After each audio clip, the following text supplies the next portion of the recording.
Big J's beef. Hey guys, Big J here. So you're probably asking yourselves, Jay, why are you sitting in your car doing this? I thought you said you didn't like the acoustics of talking in your vehicle. My response to that would be, it doesn't matter. Okay, so I want to talk about Star Trek Enterprise. There was a article that I was looking at online, talked about all the differences between Archer's Enterprise and the Enterprise for Kirk and Picard. Like, no duh, there were differences. So it got me to thinking about not so much the ships, but the show Enterprise in general. Here's my beef. My beef is how the show was treated when it originally aired on UPN, United Paramount Network. So, and you're probably wondering, why am I so nasally? It's because I've got a cold or some stupid crap.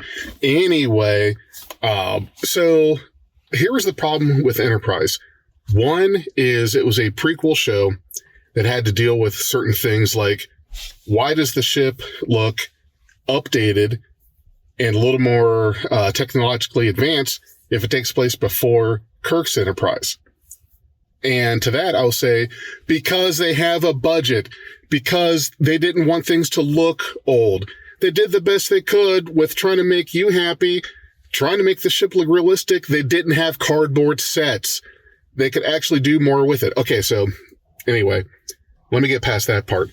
Well, the show only made it through 4 seasons. The first 2 seasons weren't so good. I remember when these originally aired, there was nothing but complaining and problems and issues with it on Trek bulletin board services. So season 3 comes along, right?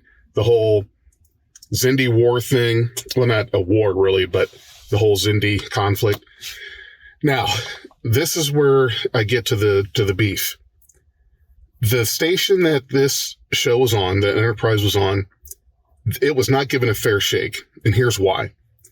The time slots kept jumping around for it, kept changing. And if you recall this, if you were a viewer of the series when it originally aired, you couldn't get a consistent time on it. So that really hurt the viewership. Plus, the series was just about always getting preempted because of baseball. So because of the whole baseball thing and jumping around on the time slots in the day, Enterprise, in my opinion, was never really given a fair shake. Now, some of you may disagree with that and say, well, you know, they had their chance, Big J. They had their fair shake, but it just was not a good show. Okay, I'll give you that. I can give you that, but I think that if you set up the show to fail, because one is already on a station that nobody's watching, who the hell had any interest in UPN, United Paramount Network, back then? There's that first. And then on top of that, you don't have that consistent routine for day and time. Okay, so, you know, whatever. Then season 4 comes along. Much better stories, in my opinion. Had some of those 2 and 3 part episode series. Was great. They had a new showrunner in Manny Cotto because Rick Berman and Brandon Braga wanted to jump ship off of that because they knew it was going downhill. And now here's a beef. Here's another piece of beef about Enterprise. The final episode. It's so bad. Let me just tell you, it's so bad that right now I'm having a hard time remembering the name of the episode because I've wanted to just put it out of memory, not ever remember that. These Are the Voyages. Okay, Jesus. So yeah, I'm going to have nightmares tonight because of These Are the Voyages. Here's the interesting thing about that episode. You guys might not have known this. It was always envisioned that the final episode of Enterprise was going to be that, or like that, or something close to that. So the end of the series was always kind of preordained in regards to what the producers thought of. However, the ending came sooner. There was this assumption that, well, we had Next Generation, DS9, and Voyager go for 7 seasons, so Enterprise will as well. Well, you can't bank on that, and I think that there was a franchise fatigue, and it was a little, in my opinion, a little bit egotistical to just assume that the show is going to be adopted, because it wasn't.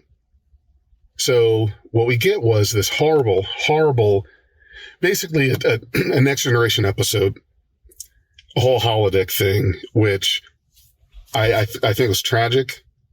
To this day, I don't know that I've ever met anyone who has liked that episode. The cast of Enterprise didn't really care for it for obvious reasons.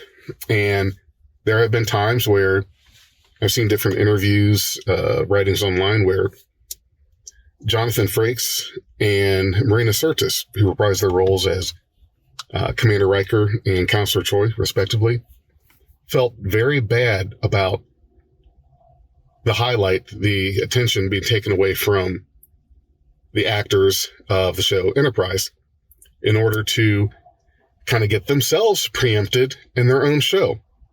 So, how do you like that circular logic and turnabout of getting preempted by baseball, now getting preempted by other Star Trek actors? I would be pissed if something like that happened to me, and I would be saying, what the fuck? Hey, where's the beat? We are Beyond Trek Podcast. Lower your inhibitions and surrender your years. We will add inspirational and hilarious Trek content to your day. Your attention will adapt to subscribe to us. Resistance is futile.